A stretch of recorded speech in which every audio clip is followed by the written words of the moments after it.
नबी नबी नबी नबी नबी नबी नबी नबी। नाराए तकबीर, नाराए रिसालत, नाराए रिसालत, नाराए तकबीर। যাক মাশাআল্লাহ, মেহের ভাই তাকবীর লাগিয়েছেন, খুব ভালো মানুষ, আলিম উম্মাহকে খুব ভালোবাসে। আয়া হায়াত দান করুক আল্লাহ তাবারাক ওয়া তাআলা, সকলে বলেন আল্লাহুম্মা আমিন। মাশাআল্লাহ। কে দিল? কাকে দিলেন? আমাকে দিলেন না জালসাতে দিলেন? আমাকে দিলেন ভাই, মাশাআল্লাহ। অনেকদিন পর গাজলপুরের টাকা পেলাম। যাক হ্যাঁ, থাক থাক, জালসাতে থাক, কাজে লাগবে, অসুবিধা নাই। আল্লাহ কবুল করুক, সকলে বলেন আল্লাহুম্মা আমিন। যাই হোক বিরাদর ইসলাম, যা আমি বুঝতে পারছি মেহের ভাই আজকে আমাকে ঠগাবে, বেশি করে বলি। আমরা প্রত্যেকদিন জালসা করি তো, মানে যখন 2 ঘন্টার কাছাকাছি আসতে লাগলো তখন বুক ব্যথা করতে আরম্ভ করলো। তো এটা তার মেহের ভাই বুঝে না যে হুজুরকে অনেকদিন পর নিয়েছে, একটু ভালো করে চাষটা দিয়ে দিয়ে, নাকি বলেন? এটাই সব। হ্যাঁ, জাকির ভাই এখানে এসেছিলেন। জাকির ভাই মারা গেছেন, আপনারা তো খবর পেয়েছেন। আল্লাহ পাক তার মাগফিরাত করুক, জান্নাতবাসী করুক, সকলে বলেন আল্লাহুম্মা আমিন।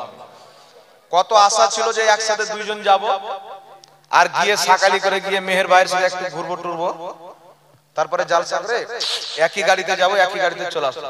কিন্তু আল্লাহ পাক কার হায়াত কোথায় রেখেছেন, কার মওত কবে রেখেছেন, একমাত্র আল্লাহই ভালো জানেন। বেচারা চলে গেলেন, অনেক রকম অসুখ হয়ে গেছিল, ক্যান্সার, টিউমার, বিভিন্ন রকমের ব্যারাম হয়েছিল। আল্লাহ মাগফিরাত করুক তার আহলিয়াকে, তার ছেলেকে আল্লাহ সবরে জামিল দান করুক, সকলে বলেন আল্লাহুম্মা আমিন। তো উনি একটা এখানে ছন্দ পড়েছিলেন, আমি ইউটিউবের মাধ্যমে দেখছিলাম। তো ছন্দটা আমি মুখস্থি করেছি, ওই ছন্দটা আপনাকে শোনাই, তারপরে তারাবির ব্যাপারে একটু আলোচনা করে আমি শেষ করব। মেহের ভাই কোন দিকে আছেন? আচ্ছা, পাকিস্তান থেকে বলছেন? আমরা ভারতের, আপনি হয়ে গেছেন বাংলাদেশে। চাঁদ सूरज जमीन पर चले आएंगे, चांद सूरज जमीन पर चले आएंगे, चांद सूरज जमीन पर चले आएंगे, और फरिश्तों का लश्कर चला आएगा, चांद सूरज जमीन पर चले आएंगे, चांद सूरज जमीन पर चले आएंगे, और सितारों का लश्कर चला आएगा, हुक्म मेरे नबी का अगर हो गया, हुक्म मेरे नबी का अगर हो गया, आसमां भी जमीन पर चला आएगा, चांद सूरज जमीन पर चले आएंगे, और सितारों का लश्कर चला आएगा, हुक्म मेरे नबी का अगर हो गया, आसमां भी जमीन पर चला आएगा, चांद सूरज भी खदीजा ने भी फातिमा ने पहनी है एक ही कपड़ा, भी फातिमा ने पहनी है एक ही कपड़ा, तो लोगों ने कहा ये क्या बात है। মা ফাতেমা একটি কাপড় পরতেন দীর্ঘদিন পর্যন্ত, তো লোকজন বলতেন যে কি ব্যাপার, নবীর মেয়ে হয়ে একটি ফাটা পরানা লেবাস পরছো। এই জন্য কবি বলছে বি ফাতিমা ने पहनी है एक ही कपड़ा, तो लोगों ने कहा ये क्या बात है, बी फातिमा ने पहनी है एक ही कपड़ा, तो लोगों ने पूछा ये क्या बात है, फातिमा बोली कह दे अगर बाबा जान, फातिमा बोली कह दे अगर बाबा जान, तो जन्नत से भी कपड़ा उतर जाएंगे। नारे तकबीर, नारे तकबीर। हुक्म मेरे नबी का अगर हो गया, आसमां भी जमीन पर चले आएंगे, हुक्म मेरे नबी का अगर हो गया। বলবেন সুবহানাল্লাহ। সুবহানাল্লাহ। যাক বিরাদর ইসলাম, এবার মশলাটা বলে দিই। লাস্ট একটি কাজ আছে, মশলাটা বলে আমি চলে যাব। একটু দয়া করে, হ্যাঁ একটু দয়া করে। আচ্ছা, একটা মশলা আছে, কি দেখি এখানে।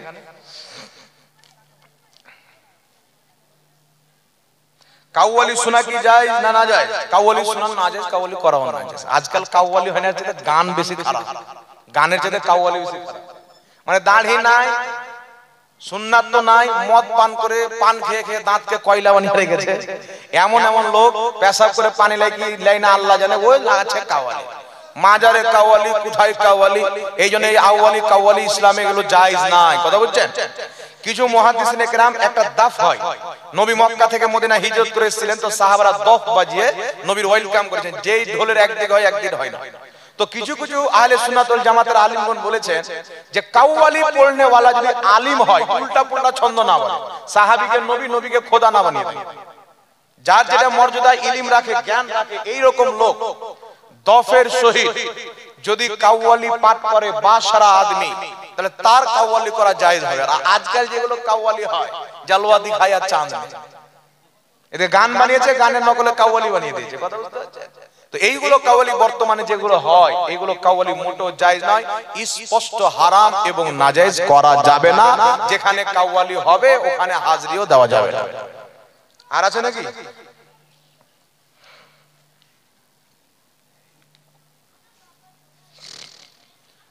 মাজারে চাদর ফুল দেওয়া কি জায়েজ না নাজায়েজ, এই সম্পর্কে কিছু বলবেন। দেখেন বিরাদ ইসলাম, হানাফি মাযহাবের প্রসিদ্ধ কিতাব ফাতাওয়া শামি এবং ফাতাওয়া হিন্দিয়া, দুই কিতাবে লেখা আছে মাজারে একটা চাদর দেওয়া যায়, চাদরের ব্যবসা করা যায় না। একটা চাদর যেন সাধারণ কবর চাইতে আল্লাহর ওলির কবরটা জাহির হয়ে যায় যে একটা নেক বান্দার কবর। এই জন্য হানাফি মাযহাবের কিতাব ফাতাওয়া শামির মধ্যে একটা চাদর দেওয়াকে ফুকাহায়ে কেরাম অনুমতি দিয়েছেন। ফরজ বা ওয়াজিব নয়, শুধু ইমতিয়াজের জন্য। কেউ যদি না দেয় তো কোনো অসুবিধা নাই। আর বর্তমানে যে অবস্থা হচ্ছে, না দেওয়াটাই ভালো, কারণ এই চাদর দেওয়া মৌলবি জায়েজ বলছে, আর এইদিকে দোকানদার ব্যবসা চালাচ্ছে। মাজারে খাদিম বসে আছে, গাড়ি গাড়ি চাদর চাপাচ্ছে, বেচছে আর প্যাট চালাচ্ছে, বেচছে আর প্যাট চালাচ্ছে। এখন চাদর নামে ব্যবসা হয়ে গেছে। আপনি ইরাক যান, গস পাকের মাজারে একটি চাদর বছরে একবার চেঞ্জ হয়। ইমামে আজম আবু হানিফার মাজার আছেন ইরাকের মাটিতে, বছরে একবারই চাদর চেঞ্জ হয়, মাত্র একটা। দ্বিতীয় চাদর চালানো আপনি কোনো সুযোগ পাবেন না। আর আমাদের ভারত বাংলাদেশের মাটিতে তো ব্যবসা চলছে, এগুলো ব্যবসা বন্ধ করতে হবে। কথা বুঝতে পারছেন? কি নাম বাবু? মাশাআল্লাহ, আল্লাহ পাক কবুল করুন। আরো কিছু আছে নাকি?